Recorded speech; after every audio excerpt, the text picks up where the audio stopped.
Good afternoon, everyone. Welcome to the National Association of Black Counselors Town Hall, where we're talking about Project 2025 and Agenda 47. I am the president of NABC, Dr. Nick Battle, and I'm going to turn it over now to our vice president, our vice president, Angel Baker, who is going to introduce our moderator and go over the topic that we're covering today.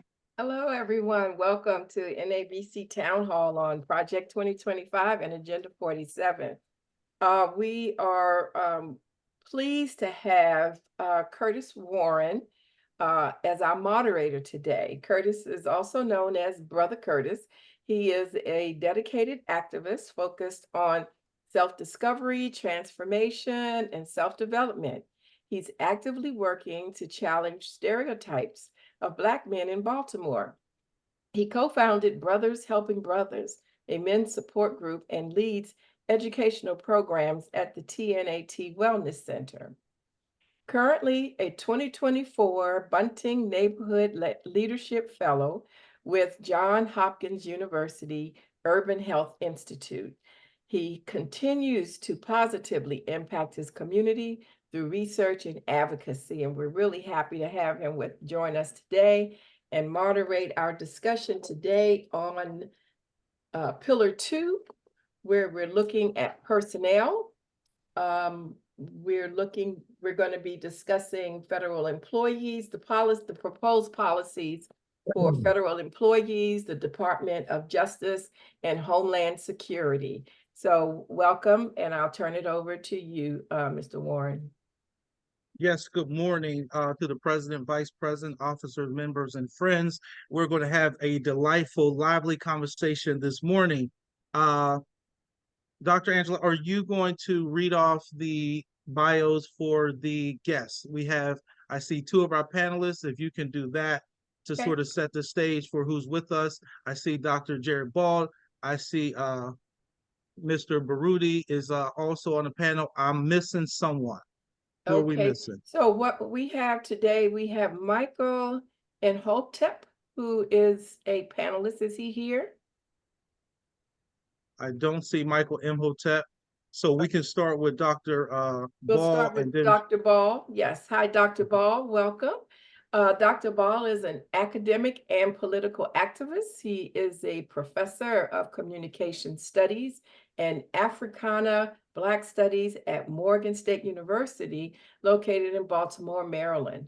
Dr. Ball's activism extends to his role as the host of the podcast, I Mix What I Like, and as a co-founder of Black Power Media. His influence is further amplified through his work on Pacifica Radio and the Black Agenda Report. We also have Zaki Baruti. Welcome. We welcome you today. Mr. Baruti is a retired educator with the East St. Louis School District 189. He's a role model and humanitarian. Founder and president of General of the Universal African Peoples Organization. He is also the author of Challenge, the Building of a Clean, Prosperous Black Community, as opposed to the conspiracy. And also part 2, Can We Do It Again? He is also known for this catchphrase, not giving up the ghost. In other words, not quitting, but being persistent, because the struggle for justice and equality for all African Americans is a lifelong effort. So I want to welcome our panelists and turn it over to Curtis again. Greetings, dear family. I know we have some guests from Bowie State University. I am a Bulldog, so I want to welcome any one of my Bulldogs that's working on their master's degrees. This is going to be a very academic, yet social. We invite everybody, but this is a family conversation. And I'm delighted to have Dr. Jared Ball, who I'm a great fan of, as well as Mr. Baruti, who's out there in St. Louis doing some wonderful things. So this conversation, of course, is going to be on Project 2025. With an emphasis on the FBI, the Federal Bureau of Investigations, and also Homeland Security.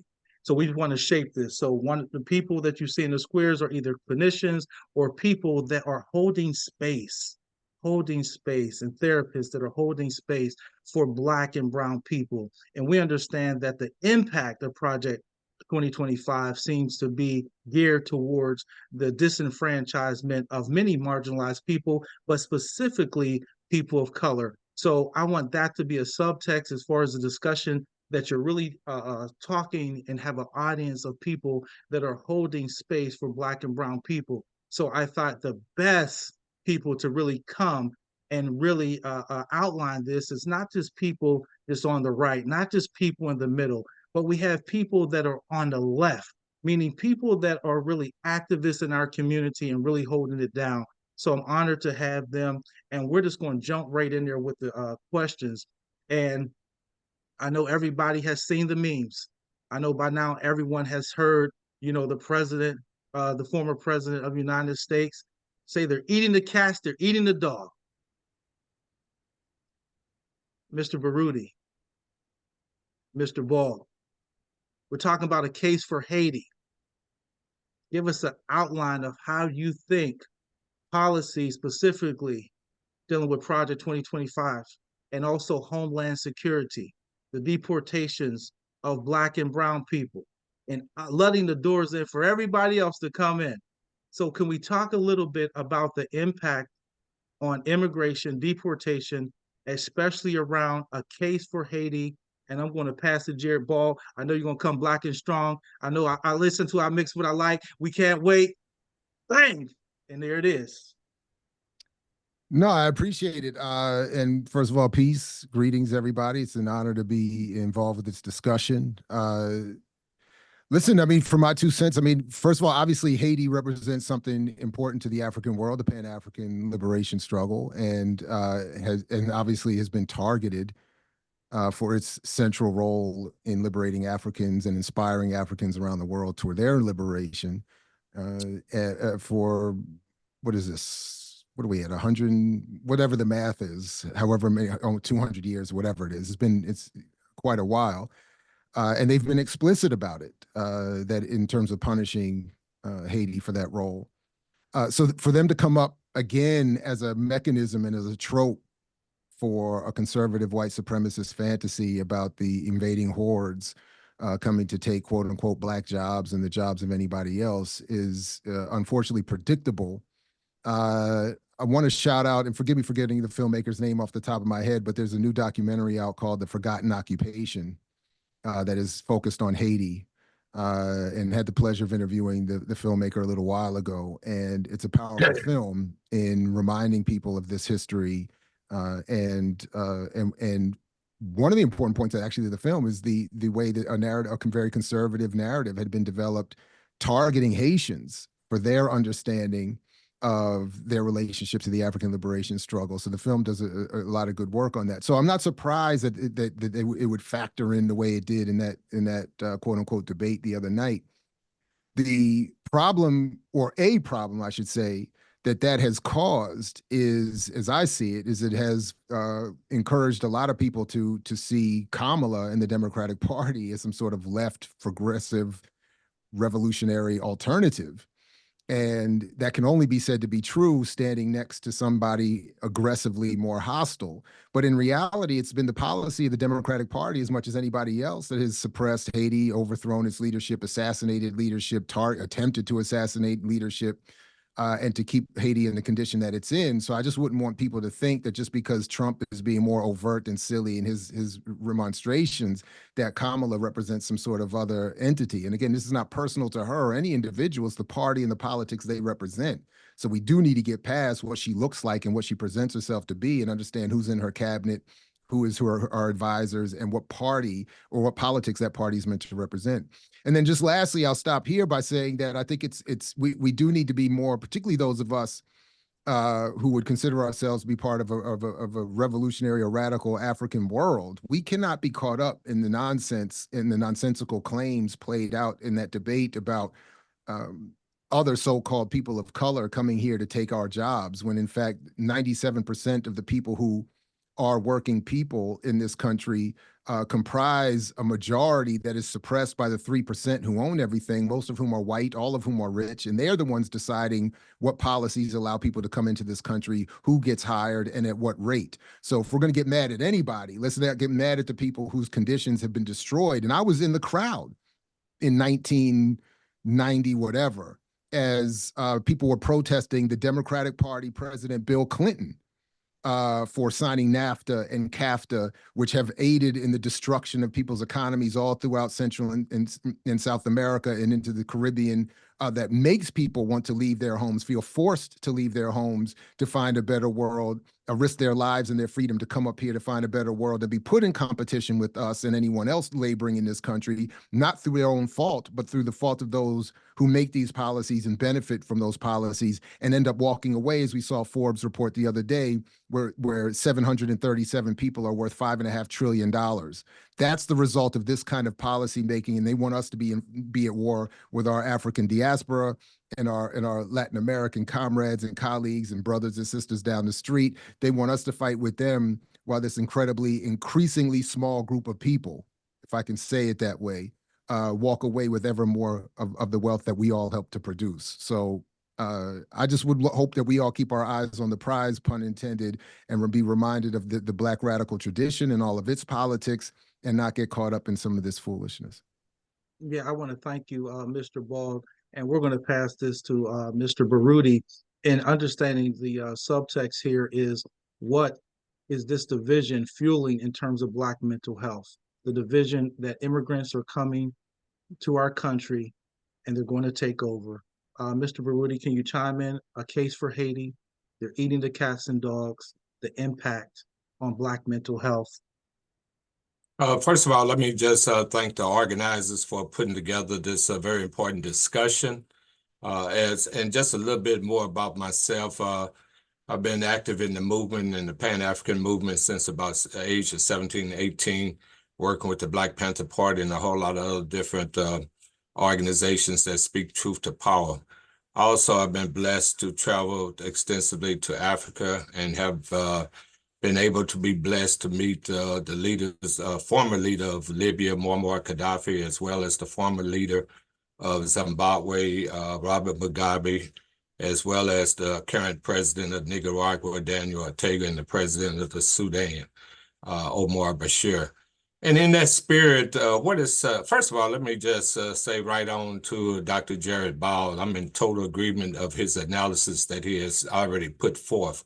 In regards to the mental health as it relates to what's happening to Haiti, this is an ongoing game of propaganda to confuse our people and use us against our own, and as well as to create stereotypes that belie the agenda of those who are in control of this society with one purpose, and that's the continuation of the exploitation of our people. And Haiti has been in the forefront of being punished for that, for their just liberation of the island, and subsequently, historically, they've been under attack. As Brother Ball mentioned, the invasion of the United States in the early 20th century, around 1917, wherever year that was, and they implementing basically within Haiti the Jim Crow laws of the southern states right here in this country. So in terms of mental health, again, that's part of the whole attack in terms of the low-level warfare that's taking place in this country to keep us in an oppressed state for a group of folks, the billionaires and the trillionaires, to continue the exploitation that's taking place across the globe. Also, I failed to mention that I'm, as head of the organization, Universal African Peoples Organization, we have several Haiti progressives and revolutionaries part of our movement. And I'm proud to say, though, in several years, starting in 04, but now 03, 2003, we were able to, as a result of the hurricane there, Ivan, we were able to put together a shipment of over 500 boxes in a large container of food, water, clothing, medical supplies, educational materials. And then in the event of the earthquake that took place in Haiti in 2011, we were able to generate $5,000 that we sent to a non-for-profit organization in Haiti. And I only say those things because behind our conversation, we also have to have action that help the people on ground. And lastly, but as Brother Ball mentioned, we can't forget the folks that supposed to be that we vote for all the time in terms of their ongoing treatment of our people, and that including Bill Clinton, who also him and his wife supposedly made all that donation to or gathered money for Haiti, and none of it actually received the masses of the people receiving any of that kind of aid, as well as how the hypocrisy of this country that they push for democratic rights and freedom to vote and that kind of thing. And with the elected government of our good brother, who I'm forgetting his name right now, that they took out of power, and he had to go into exile into South Africa. So again, this is just an ongoing attack, irregardless of political parties, upon our people. And so the critical issue facing each of us and the leaders that's on this call is how do we seriously organize to fight back, because it's not going to ease up. We have to understand we're at war. And at war, we're going to have to also create some armies of righteous people to speak truth to power and organize a true force to counter the ongoing attacks of our people. And irregardless as to who sits as president of the United States, we have to remember they are presiding over an empire that's basically capitalistic, imperialistic, and that's their job, to maintain that power. And we have to understand that. And so as I'm gonna close with this, as Brother Malcolm used to say about both of the political parties, one is a fox and one is a wolf. A wolf eats you right out, and the other one eats you, still eats you. So they both eat you. So the bottom line for Black folks is that we have to, as Kwame Ture used to say, three things: organize, organize, organize. Yes, thank you. And with that said, the next question is, how does the Department of Homeland Security Project 2025 address specific security needs and concerns of the Black community or not? And we're talking about the militarization of state and local agencies. It seems like the police force now look just like the military. The use of the military to break up domestic protests, mass deportation of immigrants. How does this, specifically 2025, impact the security needs and concerns of our community or not? Does 2025 do that for us? And let's speak to that issue.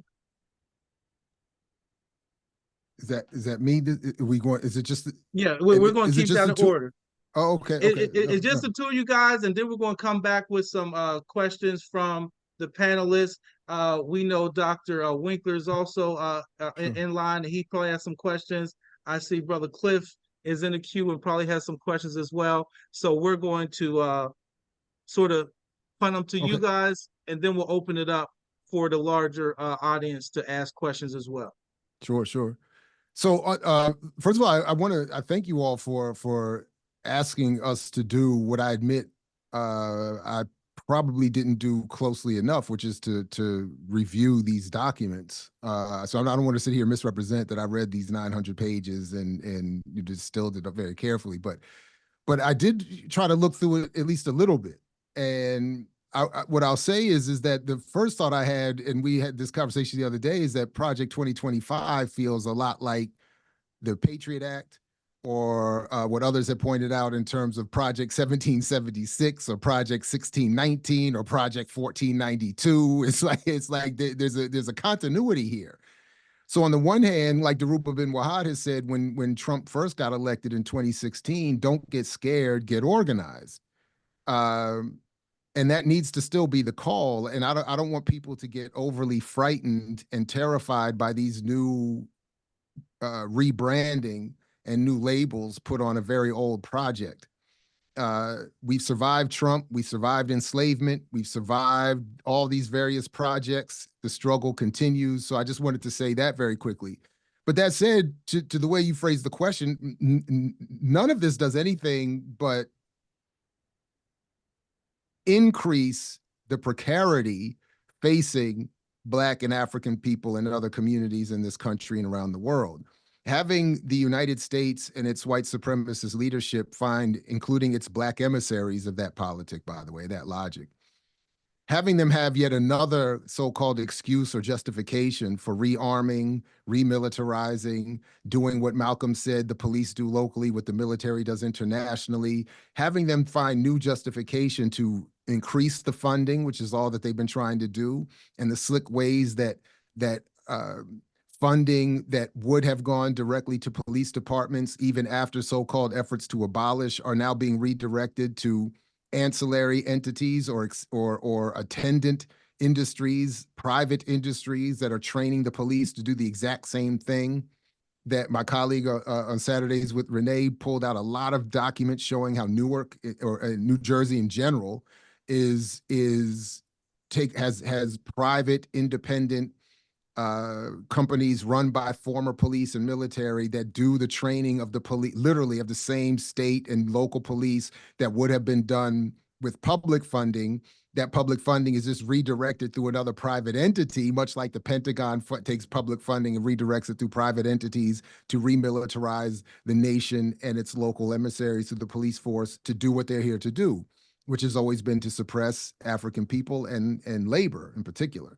So what I'm seeing is this being yet another, and the way it's being juxtaposed in, I think, a very funny but dangerous way, but this fake argument between Trump and the Heritage Foundation, which has long been looking to work with the Manhattan Institute and all these Brookings and other these institutions to come up with the public policy that will implement and give legal justification and policy justification to white supremacy, capital, imperialism, and so on.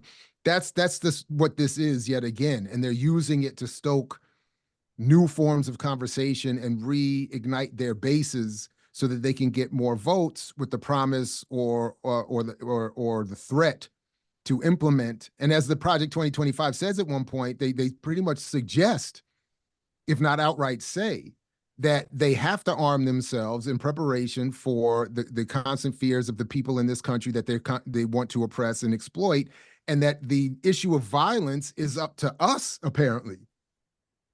That is, they've said somewhere in that document that something to the effect that whether they actually enact levels of violence to bring about their Project 2025 goals is somehow up to us. And I think Kwame Ture had that correct a long time ago when he said, no, the issue of violence is up to them. They have all the resources and all the material material resources and political power. If there's going to be violence, it will be they who cause it. It's not a matter of whether we at the bottom respond in kind or not. It's a matter of whether those at the top feel that they can no longer take advantage of propaganda and psychological warfare, and then need to become more physical and material in their combativeness. So I say all that to say that none of this is benefiting our security. And whenever we hear them talk of security and homelands and all of this, we should become very, very suspicious and do as Baba Baruti already suggested we do, get better organized. Mm-hmm. Yeah, and we're going to come to Mr. Baruti if you want to chime in on this, and then we'll kind of open it up to the floor for a discussion. I wanted the all the folks with the National Association of Black Counselors to really understand the spirit and really being so brave to really open up and extend this conversation. We understand that all politics are local, and we understand that organizing is going to take place wherever you are. I thought it was important to have a panelist from the East Coast as well as someone from the Midwest. I think we have sometimes a difference of opinion. Sometimes when we we overlook what some call the flyover states. We get so caught up in what's going on the East Coast and the West Coast. It's good to kind of broaden that conversation with people in different spaces. And Baruti, you're in St. Louis, correct? Yes. Okay. So if you want to just come in and chime in, and then we'll open it up for further questions from the audience, just so we can get this conversation going and broaden it. But I think it's important that people understand your positions and be able to answer questions that will be in the scope of what you guys can answer. And again, I just want to say Dr. Ball, again, was just right on time in terms of his analysis. Of course, as it relates to the Black community, Department of Homeland Security is not one of our friends. It's a friend of the powers to be, bottom line. And in fact, right now, as we're speaking now, they're quietly buying and using cell phone data location data from what they call data brokers to go into get impersonal information that they have been collecting from the various smartphones that everybody use currently. So, and as Brother Ball mentioned, in terms of even on the question of violence, Black people have not been proactive, violent toward the powers to be. Most times we are in a reactive state. Going back, using the example of the Panther Party under attack, and specifically the murder and assassination of Fred Hampton and Mark Clark. Or if you look at the assassination of Malcolm X or even Dr. King.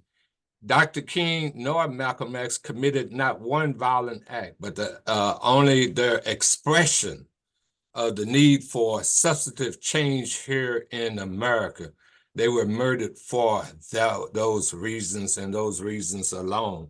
So, and as it relates to the training of the police department, we cannot also, I just got to add this in terms of the Israeli government has also been used to help train some of the officers here in this community. And as we all know, Black people, and it'd be interesting, let me digress. I hope everybody have read 100 Years of Lynching. It would be interesting if we had a real heavy document that documented all of the police murders that have occurred over the years in terms of the numbers. I'm sure we should be outraged as reflective of the many various protests that took place because of George Floyd and Michael Brown. So again, I just want to reemphasize as it relates to the Black community and Homeland Security. I mean, it's not an agency that's created to uplift us. It's an agency that's formulated to continue the oppression and the death and the destruction of our communities, not just here, but across the globe. Yes, thank you guys for this comments. We're going to open it up. So I just got this in the mail from and we're going to put Dr. Winkler kind of on notice. If he has any questions, he could come through. But just got this in the mail is from the Black Political Empowerment Project out of Pittsburgh, Pennsylvania, in which I originally hail from. And they had a series of statements as far as, did you know that Project 2025 plans to defund the FBI Homeland Security, use the military to break up domestic protests, mass deportation of immigrants, and incarceration in camps, in birthrights of citizens, ban Muslims from entering the country, eliminating federal agencies like the FDA, the EPA, and really bumping them down to the federal level, continue to pack the Supreme Court and the lower courts with right-wing conservative judges. So with that, we're going to open up this conversation for anyone that has questions for these two scholars. We have a beautiful opportunity to have them here, and I think it's a blessing. Their opinions is not typically what we hear on our airways. So Doc, I'm going to bring you in. Do you have any questions for Dr. Bald and Mr. Baruti? Blessings. I do have a question. And I want to tie it back to mental health and some conversation that has been going on. I think it'll be for different reasons. I hear Dr. Ball say, peace, Doc. In fact, peace to my students who come about. I just played a clip of you and had a great debate in my class recently over some of your thoughts. But nonetheless, and you'll be a boy next week too. So I'm going to be in the building. So the question I have for you, Dr. Ball, is and Bob Baruti, you can also respond as well. Is this idea of not being scared? Right. So I hear it, and I even I don't even want to say what my opinion is. I just want to say I hear it, but I can also hear some people saying, "What do you mean not be scared?" In fact, often people take not being scared as be calm and do nothing. And so I want to hear more about what you have to say about that when you say things like none of the Homeland Security benefits us.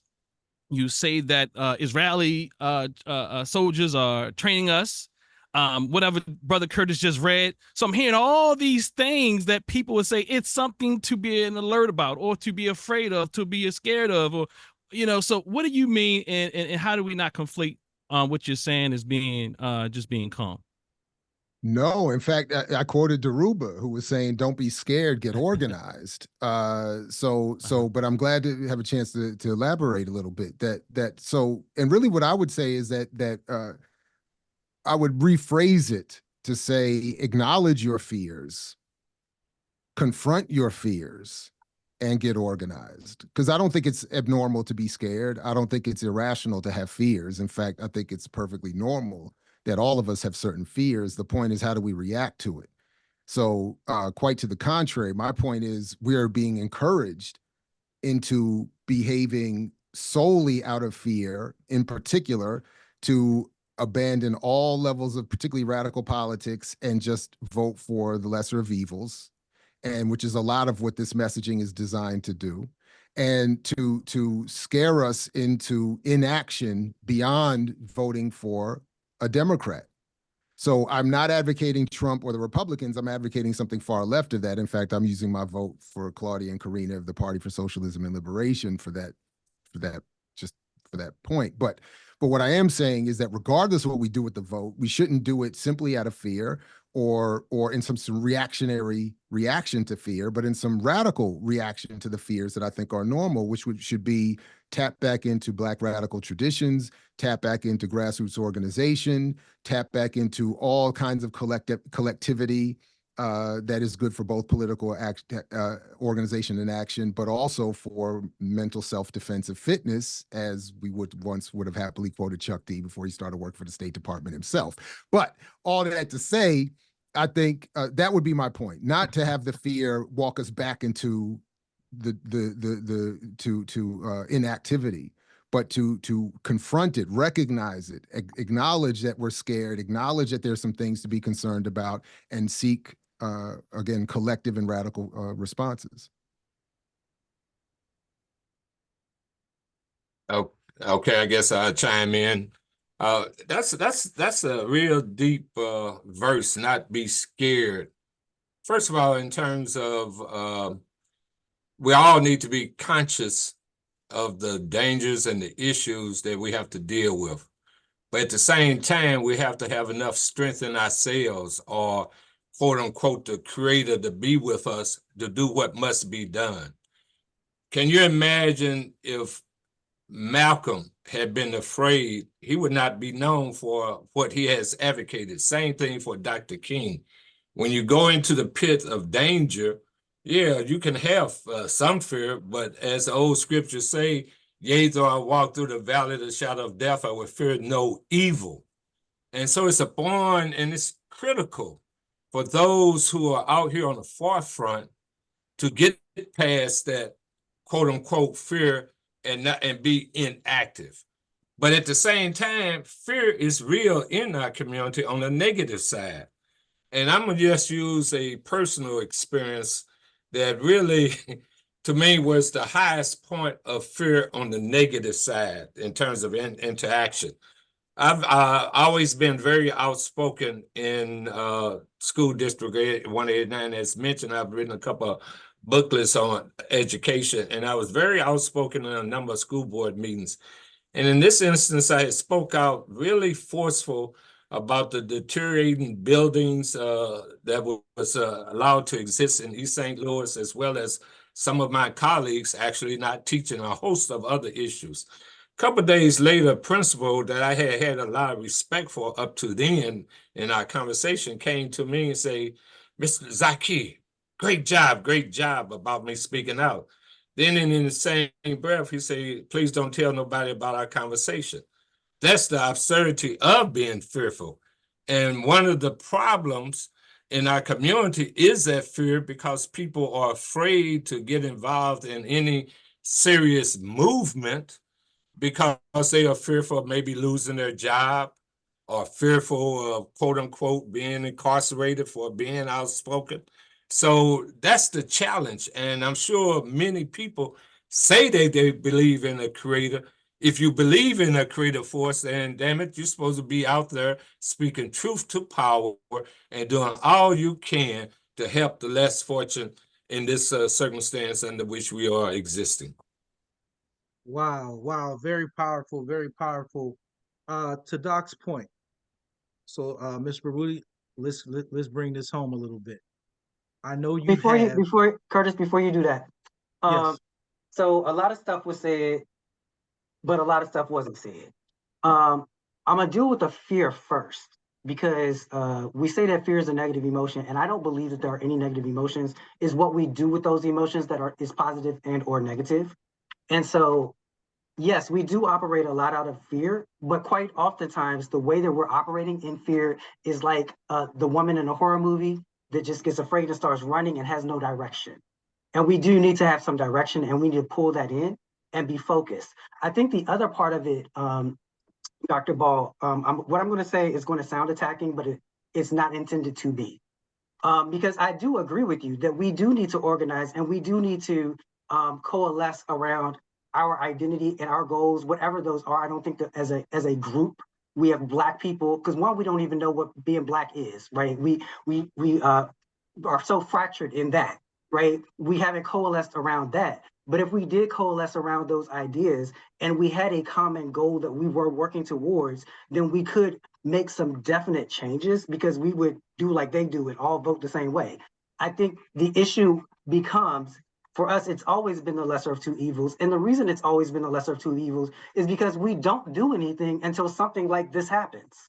And you're forced to make that decision. What you're talking about with us coming together and us having a platform and us running our own candidates needed to happen long ago. We should have been fearful and motivated long ago to do that and run our own candidates and have our own agenda. But we are here now. And what happens when we are here now in this situation is we are then forced to choose between the lesser of two evils, but also be looking, as Brother Cliff would say, who am I willing to fight? Which candidate do I think that I would beat, right? And which candidate, as Zakari said, is the fox. The fox ain't going to attack you like the wolf. The fox is one scared, right? So it's going to try to be a little bit more strategic in its attack, because it's not as big and as powerful as the wolf. So if we get the fox in there, but we know that that's a fox, and we're not trusting the fox, because as Brother Malcolm said, if I walk into, Muhammad Ali said, if I come into a room with 5,000 snakes, I'm not trying to figure out who's poisonous. They're all snakes, right? So we know that we don't want this here. We know what we want, but I think that we need to figure out what it is that we want. And that's the part that is missing. We don't know what we want. Everybody wants something different. We all want to be a part of this capitalist idea and feel like if I support this, I'm going to get on top. But the reality is we weren't designed to be on top. We were designed to be the infrastructure. And I think that that's what we need to acknowledge and accept. Like, it doesn't matter if I'm a man. I was never even considered a human being when they created this country. So me trying to be buying into all of this, being a man and the patriarchy that didn't even consider me a human, and so I'm voting that way, or I'm thinking that way, right? Or I'm against my sister when they were out in the fields with us. It's not like, oh, they were women. It was like, oh, you're not gonna be in the field. No, they were right beside us picking cotton. They were right beside us getting lynched. So we need to coalesce around what it means to be Black and what that identity is and what is going to be good for all of us, right? I don't disagree with you. I just think that sometimes we wait until we do it at the wrong time, right? Now, if we ran a candidate, they're not known enough, they're not going to get enough votes to win the election, but they could get enough votes to put the wolf in instead of the fox that we know we could potentially take out. And I think that we have to be strategic when we're doing those things. Should I respond or not? Go ahead, I don't want to knock mess up yourself out. well, I don't want to mess up any protocol. So, well, There is no protocol. Oh, I'm the president. There is no protocol. We have a conversation. Okay. So my short response would be, I think you've somewhat conflated what Malcolm and Teray were saying with those analogies. The point of Malcolm talking about the fox wasn't to say that's the easier enemy to fight. The point was it's just as dangerous an enemy because it approaches you as a friend. So he wasn't using that to tell us to vote for the lesser of evil. He was telling us to develop our own electoral. Saying that's what he was doing. I'm saying I'm using it that way. I didn't say that's what he was doing. But that's why I said you've conflated it. If you're going to use it and then misuse it, it needs to be understood that you're misusing what he was saying and you're using it differently from where Malcolm was pointing it out. So I just wanted to clarify that Malcolm was saying the point. I just said what he said. I can use it the way that I want to say it. I didn't say Malcolm said it in this way. Now I would be conflating it if I said Malcolm said it in this way and this was his intention. I said it the way that I intended it. I understand exactly what Malcolm was saying. I understand what you're saying. I just feel like we have to do it earlier. Right. So I was going to get to that part. So, yeah. but I started with the conflation, not because you misunderstood, but because you actively turned what he said into something that you could use. And that's the conflation. In other words, you should say, I'm disagreeing with Malcolm while using his point to reach a different conclusion from what he was saying. But that said, the reason it appears as new is because people like me who've been making this argument now for 30 years constantly enter these spaces, doing the work, trying to build electoral alternatives, and being told by people who are cajoled by the dominant two parties and a lot of the money that comes floating down to encourage this platform of these positions to tell us that we're starting too late. So I've been saying I haven't voted for a mainstream candidate since Bill Clinton in 1992, and I learned my lesson then. So what I have been working, whether it's with the Greens, whether it's independent Black parties like the Ujima Party, whether it's with the Party for Socialism and Liberation, I've been working on it, pretty much for 30 years to develop an alternative electoral strategy, because I agree with you. It doesn't help to just show up and say out of nowhere. The problem is it appears that we show up out of nowhere because almost none, certainly of the commercial media spaces that we support and engage, will ever platform these discussions. Being left of the Democratic Party is a way to guarantee that you are going to be excised from all the media spaces, certainly ones that are funded, that target Black audiences and anybody else. You're never going to be included. So I just want to clarify, I agree with you. We should be starting sooner. Some of us have been. So I would encourage anyone. I said the same thing in 2008 when I was running for president and people were called to vote for Obama. I've been saying it before that and since then. If you are in fact going to feel that you cannot do, if you feel you have to vote in this year for this case for Kamala, then join us immediately after and start exploring these alternatives. So in the next 4-year cycle, the 4 years, what Chomsky calls a quadrennial extravaganza, we will have be in a better spot. I will say, by the way, the PSL and the Green Party, I believe the PSL, I'm certain the Green Party, I think, is even closer. Each of them actually have, in an odd twist of fate, a chance for the Electoral College to finally work in our favor, because they actually have a pathway to win this election through the Electoral College, or to at least for the Green Party hit that 5% threshold so they can get the funding for the next cycle to expand. So I fully hear what you're saying. I just think that Malcolm was encouraging an alternative Black-led political party. That's why he made that point. And I think we need to build towards that, even if people feel like they can't right now. We should be building towards something like that in the future. And I encourage anyone else to join me or any other effort after this election. Thank you, Dr. Ball. We have a question in the chat that I want to read to you for both you and Baruti to respond to. Thank you, Andrea, for your question. The Republican conservatives are about military occupation of East, West, North, and South areas. They were about the military occupation of the South. I ask, if they are in power in 2025, will others, including mental health clinicians who do not align with their policies, will they have a job? Pillar 2 concerns personnel. People are policy, which hires people in the federal government to voice their recommendations, and they must be members who align in coalition with the conservative governance. The final statement, the Republicans are eliminating checks and balances. So what are your thoughts regarding the question of, if they are in power in 2025, will others, including mental health, especially the federal employees, including mental health clinicians, will they have jobs if their policies don't align with, if we do not align with their policies?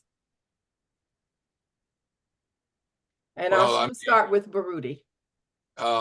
Actually, I couldn't answer that question.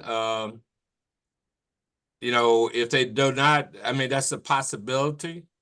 And again, that just speaks to what we have to do psychologically on the ground, that what if Trump does win? I mean, in terms of the greatest fear of our community, becomes a question as to how do we respond to the various attacks that people believe that would be an extension of Project 2025. To me, that's the bottom line out of all this discussion. And so I think a lot of our conversation should be focused on the kind of response that should come from our community. And even with Kamala Harris being elected, because quite honestly, under the Biden administration, just most recently, I was in Florida at a trial for what is called the Uhuru 3, who came under attack by the Justice Department, of which Biden is over, because of their speech criticizing the current administration policies of spending billions of dollars in Ukraine, as well as what's taking place in Palestine with this present administration, which Kamala is part of, allowing the genocide that's taking place in Palestine. So it becomes a question, I want to re-emphasize, of how do we respond to all of the negatives that may come down, just like how do we respond to the ongoing police violence that takes place in our community. So again, as to whether or not they do that, that's up for question in my mind. But again, if they do that, then what are we capable of responding as as a people? Are we, and I just want to throw this out for thought for everybody that's listening, will we be strong enough to have at least one day of absence from our jobs and critical job structure in America to send a powerful message that we're not going to accept the degradation and the kinds of attack on our people? Can we hold out for a week of work stoppage? I mean, we have to begin to think in terms of some dramatic action that can really impact this society. So again, it's wait and see. And also, I want to respond to that political question, but I pass the torch on to Dr. Ball. So Dr. Ball, Pillar 2, as Andrea says, it's concerns regarding personnel and for especially federal employees. And according to Project 2025, more than 50,000 folks would lose their jobs in the federal government and be replaced by those who have been special trained to lead top departmental agencies aligned with conservative thought processes and so forth. What are your thoughts about that? So on the one hand, I mean, again, well, on the one hand, Trump would have to win. Trump would have to accept Project 2025, as would majorities in the House and Senate, for a lot of this to happen. It's not all just automatically going to happen. That said, to Baba Baruti's point, I think we need to be prepared to engage in more organized, grassroots-driven, militant activity. And we can't be constantly cowed by these threats as if we haven't already survived all of this, as if this is all being presented as brand new. Even the detention, I mean, it was under Reagan's appointed head of FEMA, Louis J. Frieda. I actually once read his dissertation, his military college thesis or whatever, that was calling for detention camps and all of these kinds of things. And everyone, I mean, Make America Great Again is itself a theft of Reagan's. That's a Reagan slogan. So my only point is to say, I just don't want us to have the fear that is normal and natural for us to have, to get taken to whole new irrational heights. I think what we need to be doing is focused, again, as Bob has said, getting more organized. And when the question was, what does organization mean? It means joining grassroots organizations, Black Alliance for Peace, Pan-African Community Action, the National Black United Front, Ujima People's Progress Party. I mean, these are the spaces we need to start filling more and more of. And then when we're off camera and the phones are unplugged and we're in spaces where people are knowing each other, they're engaged on principle, organized, off the record space, that's where I think real solutions will come. But I think we need to approach that with this idea that we're not going to be backed away into the fear we feel isn't going to be used to back us into a corner where we can't think logically and, more importantly, radically about what it is that we can do. Okay, thank you. I want to call on Dr. Atasha. She has a comment here, and I'll let her expound on it more. But her response about the people, mental health, and folks having jobs, she says clinicians will not be able to receive compensation from government insurances, Medicaid and Medicare. Dr. Atasha? Sure. Hello, everyone. I do think it's important from the lens of counselors, of practitioners, that we do have very candid conversations about the implications of Project 2025, because this is the National Association for Black Counselors. And so that's the lens. And it's important that we hear that. I think to Dr. Nick's point, fear can be used to fuel, but we can't ignore that fear exists. So one of our roles is to hold space for individuals who are in their most vulnerable spaces, while also navigating ours as well. And so if Project 2025 or anything remotely similar to Project 2025 is to be approved for individuals, and there are quite a few, we talk about student loan repayment and all that good stuff, who get jobs as counselors now, we are able to build TRICARE, and we're able to get these great jobs at the VA. I myself have a military contract. Those things could become extinct. In addition, if you are reimbursed through Medicaid or Medicare, it is important to note that those things could also become obsolete. And I think it's really important for us to have that understanding of those implications, because that's not just for your payment, that's for the individuals who sit in front of us. And it is very difficult to sit across from someone who is going to hear that whatever they thought they've had, whatever they've worked for, is gone, because we hold space for that. We hear those cries that no one else is able to hear or see.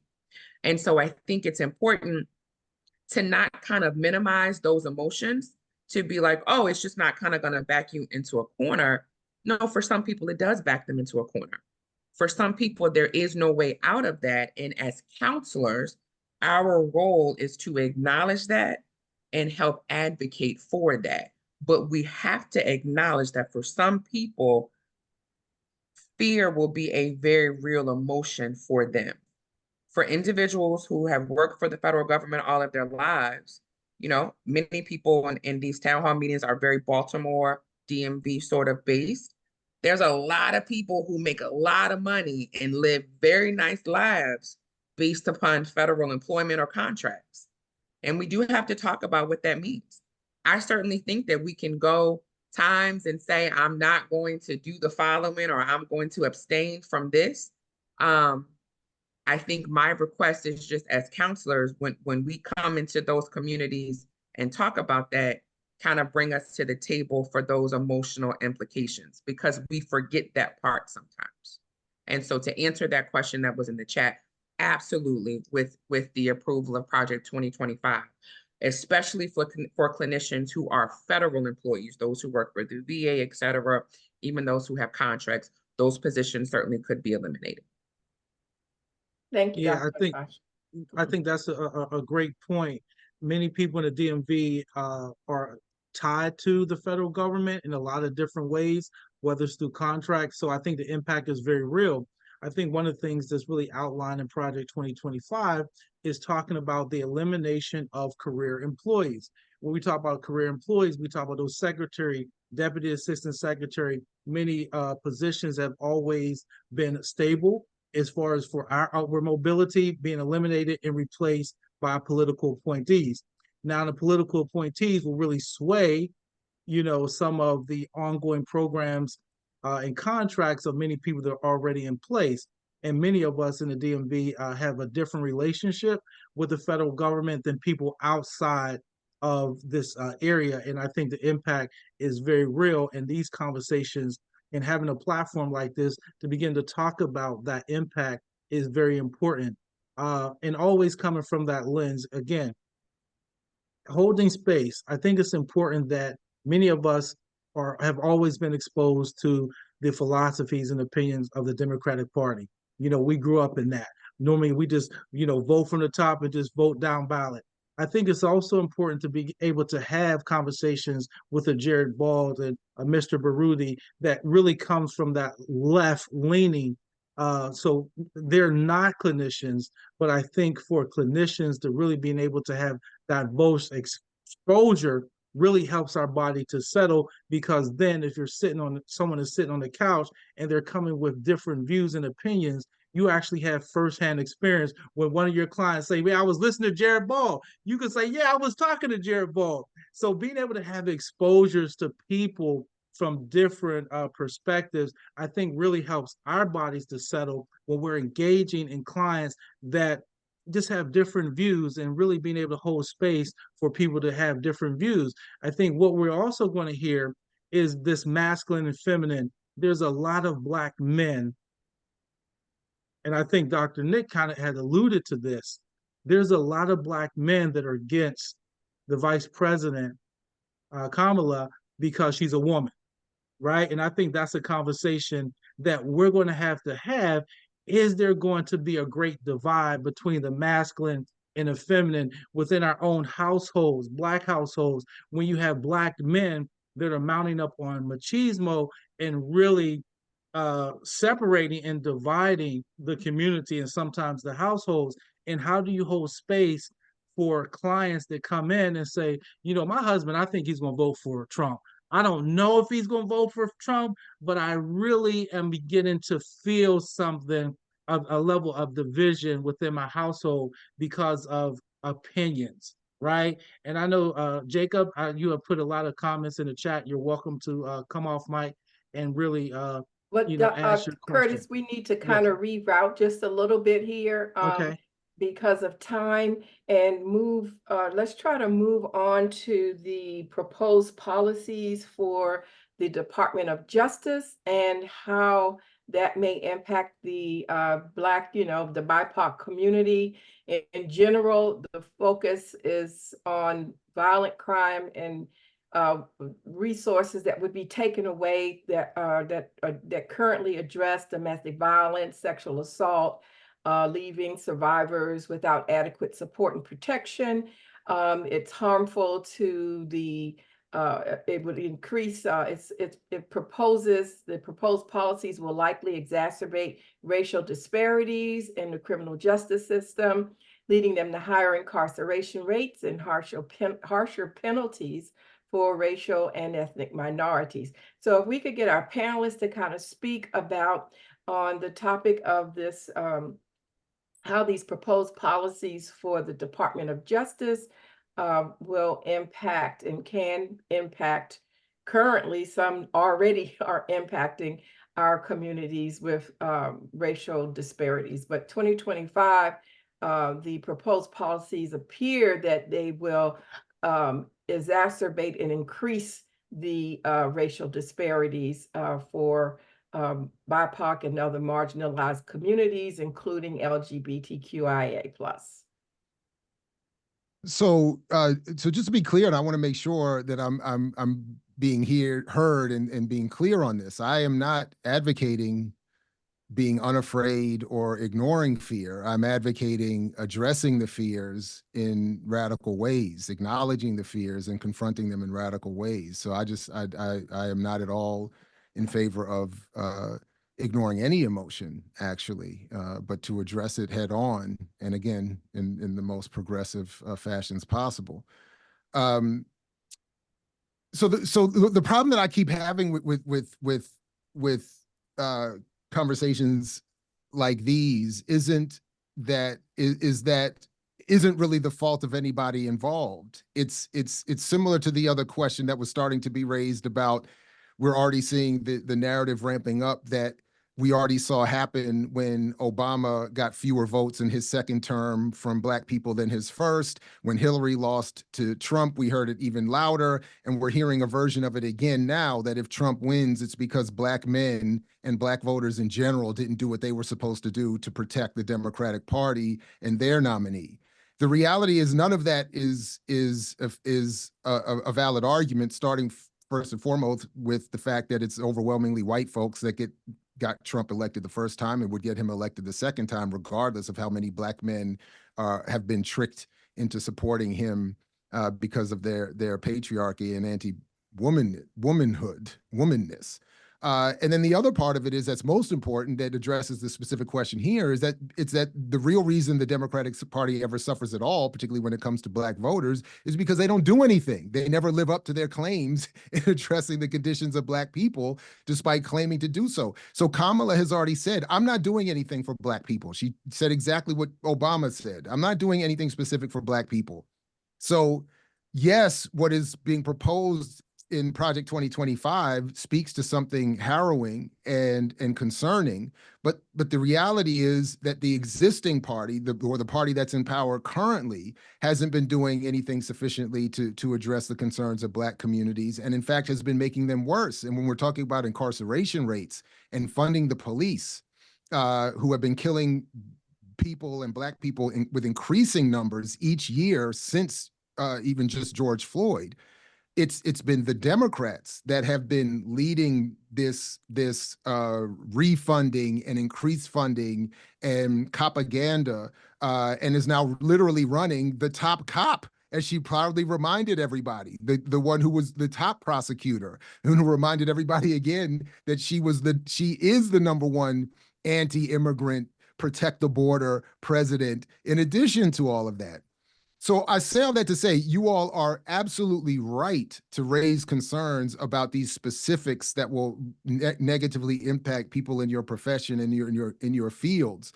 But the reality is, for those of us working in other sectors that address our communities, I think a lot of us end up seeing that a lot of what we're having to deal with is the font of, the inspiration of, the support of the very party we're now being asked to come back to and reward, the one carrying out the genocide in Palestine, the one carrying out my Morgan State University campus in Baltimore has been inundated with more 1033 military weaponry funding, an increasing police force and private security force to police not only the Black students on campus, but to keep out and further punish the impoverished surrounding Black community that is increasingly having to look onto this campus and see more funding and more resources going that are not being redistributed back to the community. And all of that, and most of it at least, is coming from a Democratic Party at the presidential level down to the governor's office.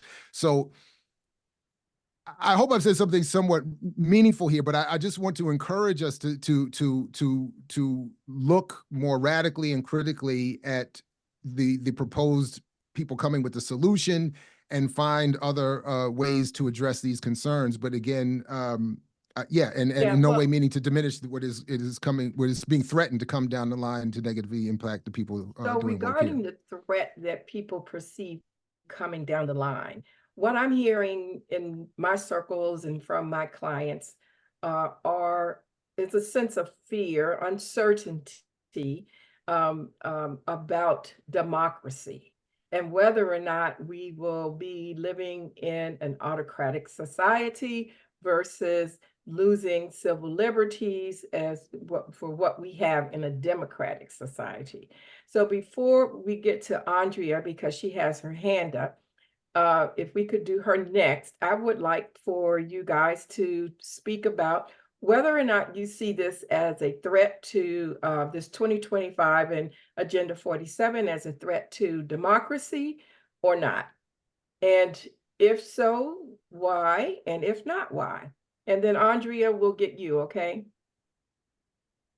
Well, again, it's a real threat at a different level. But as Brother Ball just made mention, I guess we are on the left side in terms of what has actually been happening under many of the Democratic administrations,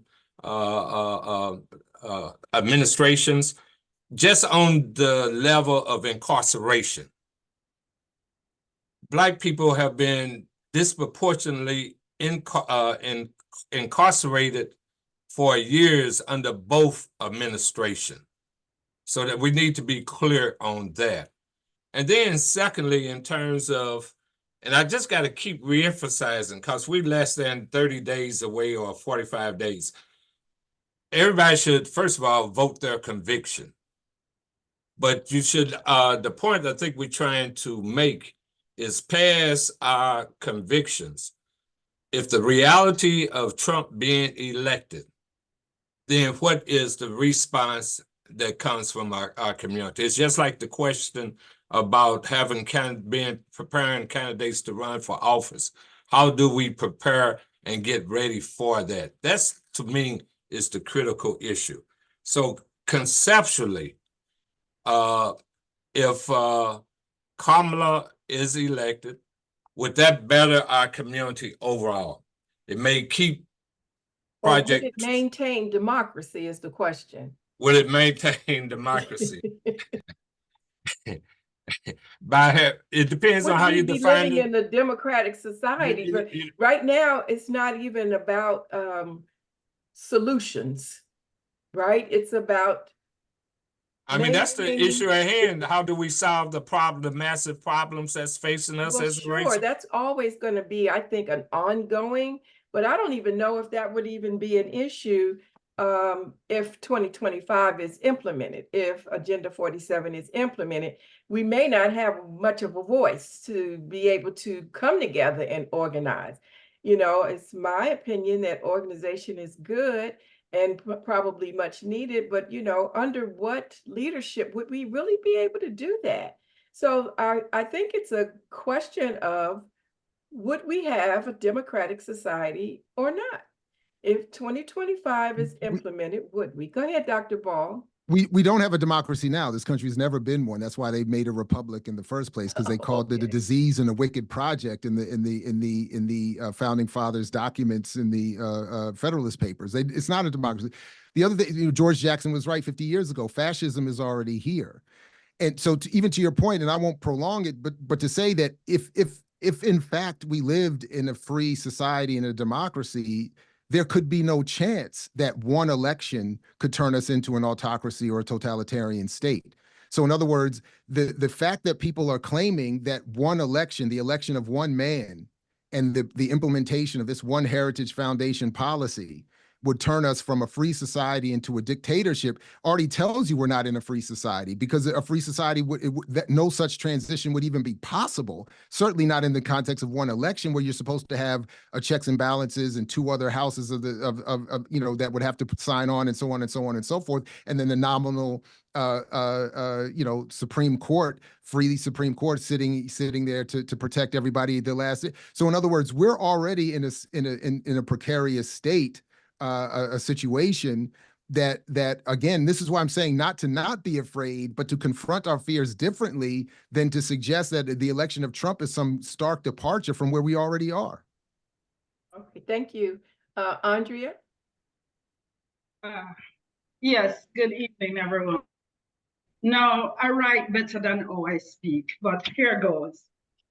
Is Project 2025 a threat to democracy? Yes, it is. Because if we go back to history, it was the Whigs and the Democrats who joined hand in hand to get rid of England's rule, king and queen, right? And they build democracy. They build the democratic society that we have now. Now, what the conservatives are trying to do is have it totalitarian government, because in Pillar 2, it says the recommendation from people who will be aligned to the government, that government will have to share with the president-elect team, greatly streamlining the process. So it's as if Trump wants to appoint himself king. You do what I say. No, there will be no opposition, no checks and balances, because it's a totalitarian rule, and it's coming back from the past. It's coming back from past history. They lost the war, and they want to now militarize all of America, their rule, no other rule. That's it. So of course, that's a threat to democracy. That's a threat, because if to my freedom, because if I don't align with the conservative policies, then I won't have a job. I won't have a job in the South. Yes? And that's what we need to do, is know how to organize ourselves now before they get in power. Yes? And that the people need to know that if I can control people, but Black people need to look at this deeply. How can you align yourselves with the Republican Party? You see, they're using Trump as an entertainer to sway the people with gimmick phrases and nursery rhymes, because we live in an entertainment world right now. He's playing fool to catch wise, to implement a totalitarian government. And that is what we, the people, the Black people, the non-white people, are even white people who don't align with his policy, need to think about. He's no fool. He's just using these gimmicks to sway the people, because the people like gimmicks. Yes? People like gimmicks. So they're going to, the cats and the dog and the nursery rhyme phrases. And then when he's in power, he already fired people when he was in power that did not align with him. Think about that. That's all I have to say. Yes? We can't hear you, Dr. Nick. For you all answer, we needed to put the disclaimer out that we are not we're not political, we are not affiliated with either party, and we're not trying to get people to vote in a particular direction. I do want to address, because I think that some of the things that I said were misconstrued. One, when I'm saying too late, I'm not saying that that you all didn't organize earlier. I know the organization has been there. I think that when I'm saying it's too late is when we're facing national elections, if your candidate isn't well enough known, because it is a popular vote, even though we have the Electoral College, we're gonna leave that alone, because some people already know how I feel about everything in this country. you still have to have a popular vote. So if you're not popular enough and people don't know, then they won't vote for you. So when I'm saying too late, I think that we need to run our candidates in state and local elections, get them out there, and then when it's time to do these national elections, people know who they are and they've got a track record, and we can get more right. And I again say that we as Black people need to coalesce around whatever our agenda is, and that needs to be our agenda that we're pushing forward. I think that yeah, I agree with you, brother Cliff. And Cliff, I think you need to unmute that we are not organized effectively. I think that we're so fractured. Like we just need to have we need to have some common things that we agree on and make that and start from there. And then the other little things that are differences, once we've made some traction and we've put some people in power that represent us, because I don't think that the Democrats are any better. What we're basically talking about right now is who's going to maintain what we have.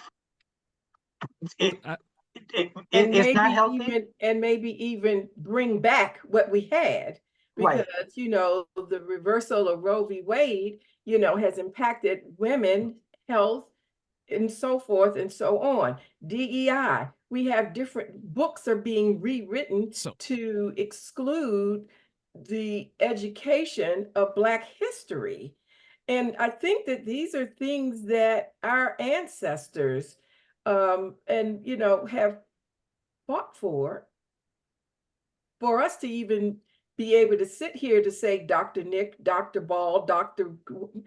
Winkler, you know, we weren't supposed to be able to even read and write. But through over the years, you know, we've made progress and we continue to make progress. Do we want that progress? Do we want to be stripped of the progress? And we see Project 2025 as a threat to that. Now, all the other the things that you all are saying, I believe in.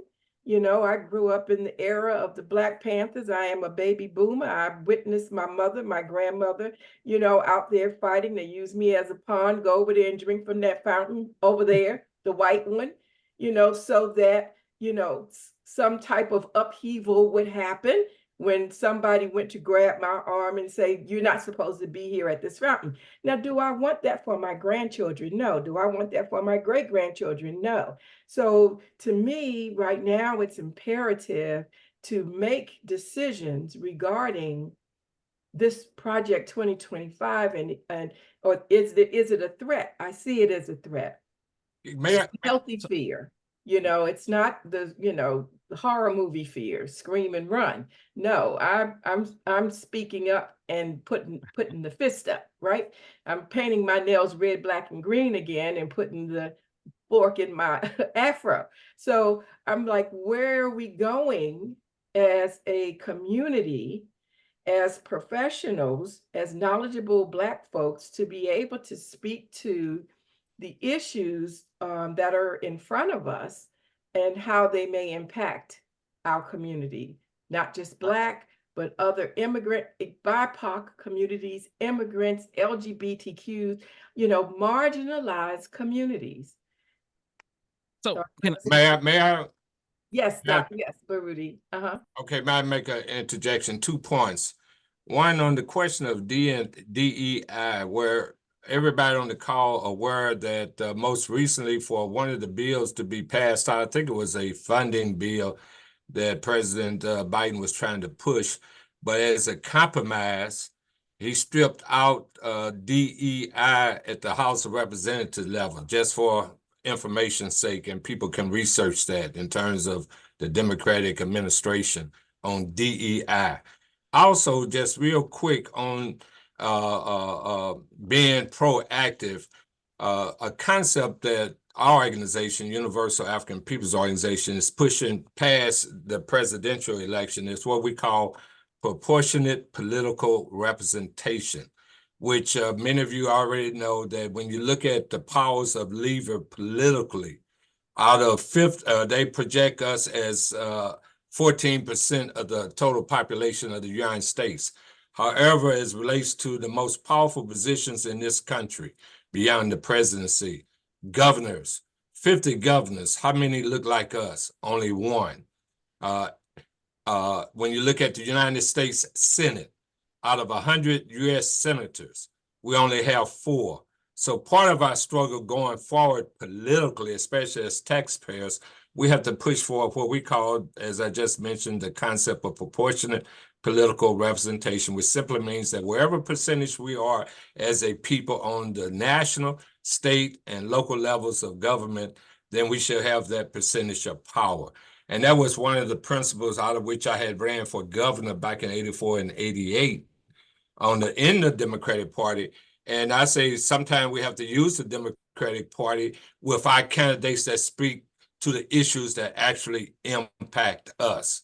So I just wanted to throw that out as a concept for folks to consider moving forward, because past whoever is elected president, we still will have the issues that's before us.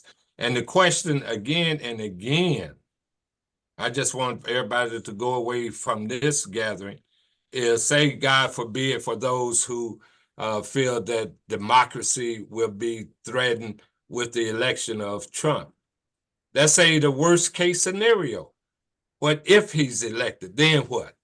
That's that people are to really be focusing on.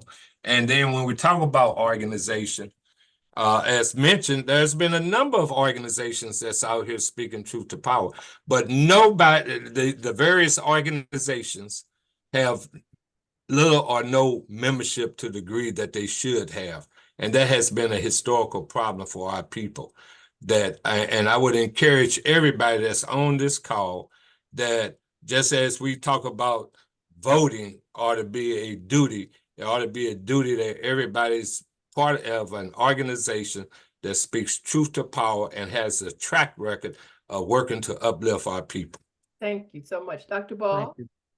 Yeah, and not that I'm disagreeing at all with Barbara Baruti, but I do like the way that Ward Churchill flipped that phrase, that we don't need more people speaking truth to power. We need more people speaking truth to the powerless. That it's we who need the messaging to organize, to challenge those power structures. So similarly, yeah, I mean, listen, you know, for instance, to some of what Dr. Nick was saying, the Green Party has been running local, has gotten hundreds, even thousands of local people elected to local office. The issue is the Democratic Party, more than anybody else, suppresses third-party campaigns from getting attention anywhere. So this is part of the trick bag that we're in. The very party that claims to be representing the people, that brings us back into the to the plantation, electoral plantation every 4 years, is literally the main opposition to developing alternative parties and having that word be brought out. Act Blue and other multi-billion-dollar funders that spread money around every 4 years to make sure the Democratic Party campaigns are well attended to and well platformed. Is something that we have to work even harder to combat in terms of getting messages out. And if you're aware of these campaigns and parties, consider getting involved in the interim. I agree with that wholeheartedly. I would be very interested, just to cover a couple of these points raised very quickly here. I would be very interested, if it already exists, I would love to see it. I haven't seen anything. Has anybody really done a side-by-side analysis of Project 2025 versus the Patriot Act in terms of these claims and what has already been made legal? Because it has already been made clear that what was done illegally under the counterintelligence program to destroy many of these movements was made legal after the Patriot Act. So this idea that 2025 is something new in its aggressiveness, I'm not entirely sure, but I admit I'm not clear. So I'm putting it out there. But similarly, Anthony Blinken from day one has already said he has intended to use the experiences of his people in Europe under Nazi Germany to spread a positive view of American democracy all over the world, to put all of the world back under the singular blanket of American-styled approaches to. So when we're talking about people running charades and con games, we got to look carefully at how the Democratic Party is outfoxing us, pun intended, in presenting itself as this sheepish, pleasant alternative, and they are as much involved in full spectrum dominance as anybody else. Never mind all the direct militarism that has come as a result. People are already losing their jobs. Not many, I shouldn't say many, several of my colleagues and comrades have already lost their job just in the last few months, just because they spoke out against the genocide in Gaza. Being led by the Democratic Party yet again, and with Kamala and Biden just giving 20 billion more weapons to the Israelis. So people are already losing their jobs. I've watched many people just at Morgan State University suffer mightily trying to advance certain politics under multiple presidential administrations at the federal level and at the university level, who are punished for that. So this idea that we're going to enter some new world of people being punished is I think is potentially part of that fear mongering we're being encouraged to. The other thing is we don't have a Black agenda. The issue was raised that we should have a Black agenda and we should address ourselves to it when we go vote. I absolutely agree. The problem is we don't have one.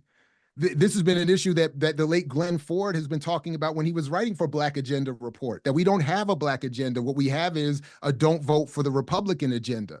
That's all that is 90% of, if not more, of why people are voting for Kamala, just because she's not Trump or because she is a Black woman. That's not an agenda. That's not a politics.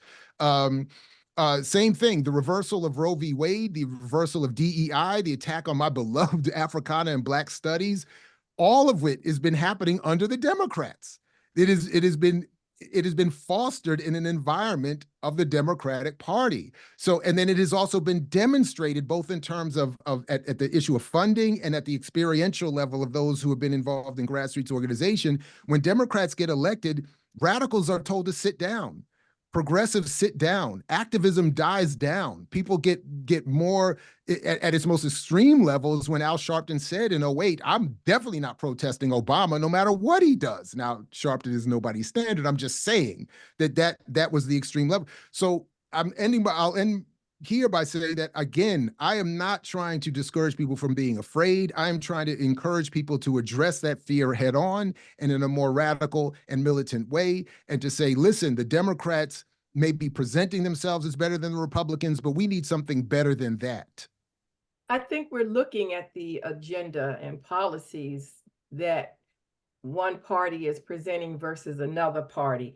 I don't know if it's so much of what the political affiliation is, but it's, as a comment, I'm a vote to protect my body agenda, right? I'm going to vote. And that was me who said that. Yes, to be very clear, yeah. And I'll be honest, I am having a visceral reaction in this space, and here's why. In many of these settings, Black women are largely ignored. There's privilege in gender and sexuality and identity. And in many of these spaces, Black women, I've heard mispronunciations of Vice President Harris's name, even in here alone. And so in many of these spaces, Black women get ignored. Black women get set to the side.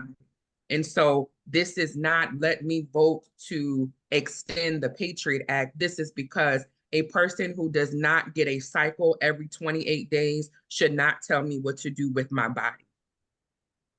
A person who literally has a penis should not tell me with my vagina what to do with it. That's just the fact. So I'm going to always vote in what keeps me safe, because a lot of times we forget that Black women will fight. And then seemingly when we're looking around, brothers included, we're silent. I see Brianna's hand, and I think Dr. Nick wanted to, Dr. Winkler wanted to say something. Brianna, and then Dr. Winkler. I apologize. I was not trying to raise my hand. I was trying to give the sister before me a round of applause. Okay. All right. She said what I was thinking. My apologies. No problem. Dr. Winkler? Yeah, so much has been said. And I want to say I respect all thoughts, opinions, perspectives, experiences, and understand that I think much of what we're talking about, even when it comes to fear, is taking place in this conversation. And I think part of that is that many of us, we understand from multicultural frameworks, from liberation, psychological frameworks, that even if our clients are under fear, experiencing fear, it is also important for us to understand and explore their oppression. I don't think that there is an argument here that says go and I haven't heard anybody say go support Trump. Let me just be clear with that. I haven't heard anybody say go support Project 25 or Agenda 47. Let's be clear about that. I understand that there's some things being triggered here and some things that's coming up for us, but no one said, from what I've heard, say go and support Project anything or Agenda anything. But what I have heard is this, that there's an argument against and for the status quo. And I think that even us as intellectuals, those of us who are even in counseling programs, we often speak about actually fighting against the status quo. And we understand that the status quo, no matter what party is in the White House, is the status quo. And I've heard a lot about that. And I've also heard about, and it's also important to understand that we should not, as clinicians, and I heard, as clinicians, we understand that when we operate out of fear, we are not making our best decisions. We understand that fear keeps us stuck, it keeps us traumatized. We understand it, and I'm respecting all of that, but we understand that on a collective level, what we look like as Black people is what like our individual traumatized clients look when you try to show them that there's a threat, but everything is not a threat. We show them that, so at the same time, we have to be clear that some of the things that we said happened didn't happen, or some of the things we said happened. So because that's what it feels like for us when we're experiencing trauma, post-traumatic slave syndrome, post-traumatic, whatever it is, right?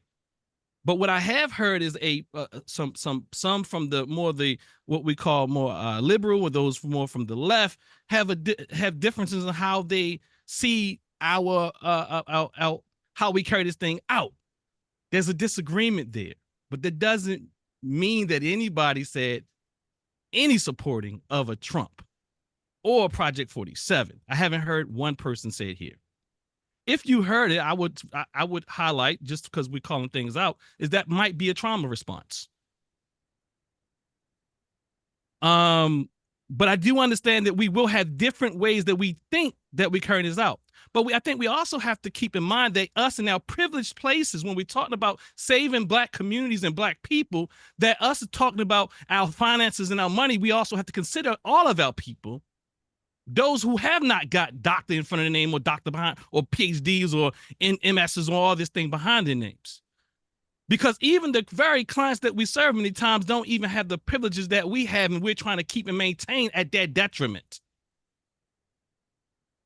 So I think there's a lot to inhale and exhale about, to reflect on, to even process. But the reality is, I would argue that liberation should never, I'm saying, I teach this in school. I'm talking about the schools that we've been to, that psychology, counseling, and multicultural, whatever you want to call it, which has also been hijacked by liberal ideas in many instances, is about liberating our people. Black psychology, liberational psychology, multicultural psychology, and counseling is about liberation. And that's what I heard today.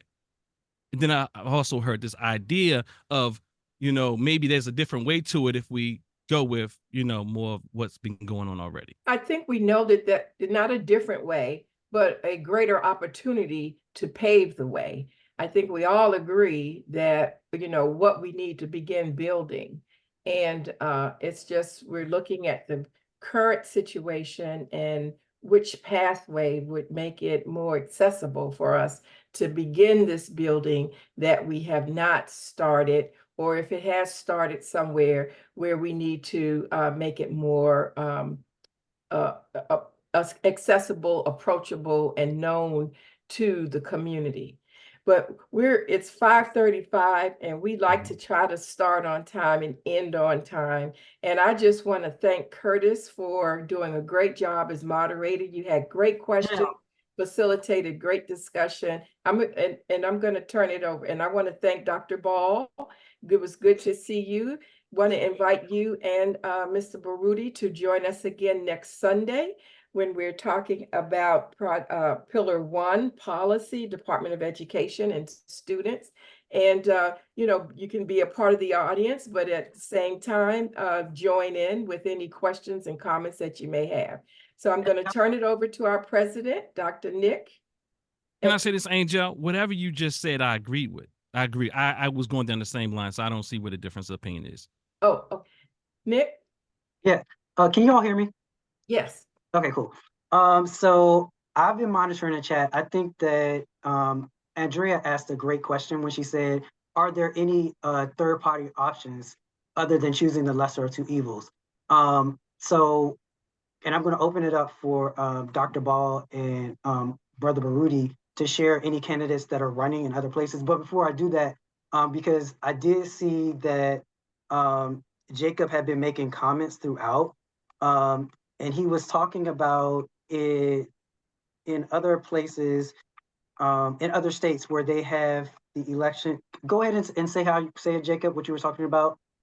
I think that there's been a rise in ranked choice voting in the last few years. And I haven't I've heard about it, but and I know that more and more states are starting to do it and it's on ballot initiatives. And I'm just wondering if anybody knows if in the states in which ranked choice voting has happened, has that been helpful to the third party or not?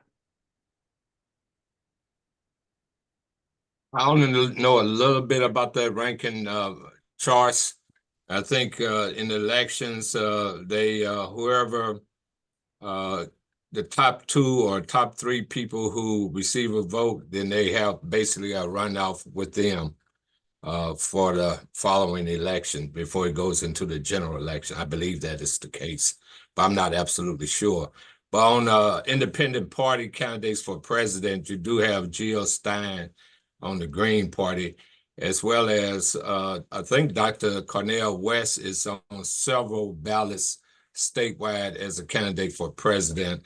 I'm sure you probably have the Libertarian Party may have some candidate for president in the state. As Brother Ball had made mention, in some states that's led by the Democratic Party, it's hard to meet the requirements as a third party to be on the ballot. But right now, I know Jill Stein is on at least 23 or 24 ballots throughout the United States right now. And my last point, and one last thing, in response to Black Agenda, we're part of what is called the Black is Back Coalition. A number of Black organizations, including the Black Alliance for Peace, have come together, and we do have quote unquote what is called the Black Agenda. And anybody who may be interested, they can go on the website, Black is Back Coalition website. And can you also share if there are people further down the ticket? I know we focused a lot on the president, but those people further down the ticket, it doesn't matter who becomes president. They're the ones that implement the policies and decide how it's going to be how it's going to affect us. So if we could share those people as well. Okay, well, normally there's probably about 33 seats up for election for a United States senator. And then, of course, you have the other various statewide offices, such as governors, lieutenant governor, secretary of states, state auditors, and et cetera, in the various states that have those particular elections, such as like in Missouri from the state that I'm in. So it is, as you made mention, very important for the down tickets, as well as you have U.S. representatives up for election every 2 years. And in fact, here in the state of Missouri, just for folks' information, we had a very progressive sister, Miss Cori Bush, who had been elected as a member of the United States House of Representatives. However, she just was defeated And we said in our newspaper, not by the candidate that was actually elected, but by AIPAC that spent over 12 to $18 million to defeat her because she took a position calling for a ceasefire in Gaza. And that speaks also in terms of elections, especially on the local levels, where actually it should be a campaign, should be a law limiting campaign expenditures for various offices. So in essence, in America, you have elections of the rich, basically, or those of means being elected to powerful positions. And then one last point, going back to that concept of proportionate political representation. At the height of the Mike Brown murder in Ferguson, at that time he was killed, Ferguson was 68% Black population. Yet the city council was of 6 members, along with the mayor, which was 7 total. Only 1 was Black. As a direct extension of that, you had a police force in Ferguson of 55 members and only 55 officers, and only 3 were Black.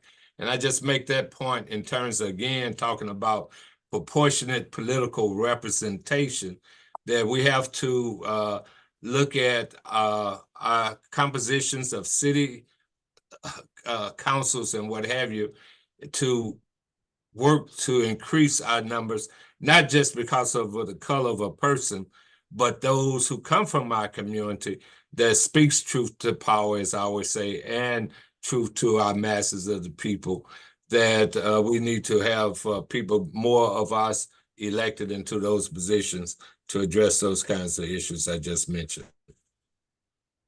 I agree. And more of us who I think are platformed from within the community and not handed down to us because they resemble one or another of us in the community.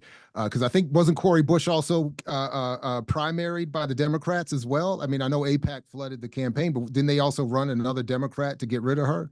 Yes, that's that. Yes, yeah. Wesley Bell. I hate mentioning his name. Yeah, right. One of the greatest sellouts in history. And you quote me on that. Okay. Clip that. Yeah, and so yes, in addition to what DeBaba was just saying, so Jill Stein is running with Dr. Butch Ware, and they have a very compelling campaign. They are on increasing amounts of ballots, and they are very close to hitting that 5% threshold of getting the national vote, which would then give them the kind of funding to get more active for the next round. Claudia de la Cruz and Karina Garcia, as I mentioned, I'm voting for them in the Party for Socialism and Liberation. And then, of course, Doctors Cornel West and Melina Abdullah sort of round out the left edge of these campaigns as options. As far as I know, the Green Party, more than others, have more of those down ballot options. And I would encourage people to check beyond what my memory won't recall in this moment. But they elect many people, actually, relatively speaking, but way more than most people are aware at local levels. In fact, I'll be voting for Andy Ellis, the Green Party candidate for governor at the next go round here in Maryland. So I agree with all of that as well. And just encourage people to check out these campaigns and see if we can expand our engagement with electoral politics and move into something else. And I would invite, as I wrap up here, I do invite people to come check us out at Black Liberation Media. I mean, we have many of these candidates have been on our platform. They're coming back to our platform. We have these discussions, disagreements, and debates all the time as it relates to electoral politics and beyond. And yeah. And again, if these are in fact my concluding remarks, I just want to say thanks again to everybody for inviting me. This has been great. Appreciate it. And if I may also encourage people to go to our website, it's www.uapo.org, as well as I have a podcast called Conversation with Zaki Baruti. You could go on YouTube and type in UAPO News World. Thank you both. I'm going to turn it back over to Curtis for his closing remarks, and then we're going to close out, unless you have anything else, Angel. I just want to thank you guys. I know that some of this stuff can be very triggering, and I think that when we come into these spaces, just being able to have an open mind. We understand that many of us are calling for a Black agenda. I just wanted to expose you to some people. I know Dr. Ball has ran for president. I know Mr. Baruti, Baba Baruti has ran for governor. And again, we understand that many of us were born and raised in the Democratic Party. We have a certain leaning. I think it's always good to have conversations from people that have different perspectives that will really help our body to settle. And I was hoping that this would not be a triggering conversation, but whenever you get, Black people from different perspectives together, we understand we're not a monolith, but exposure really can, I say that this should be a teachable moment for each and every one of us and an opportunity. So if anybody was triggered, please take care of yourself. I know we're in different locations, but these conversations can be triggering, but I would really like for you guys to use this as an opportunity and for exposure. And we want to thank our guests, and we'll see everybody next Sunday at 4 p.m. Eastern Standard Time. Peace.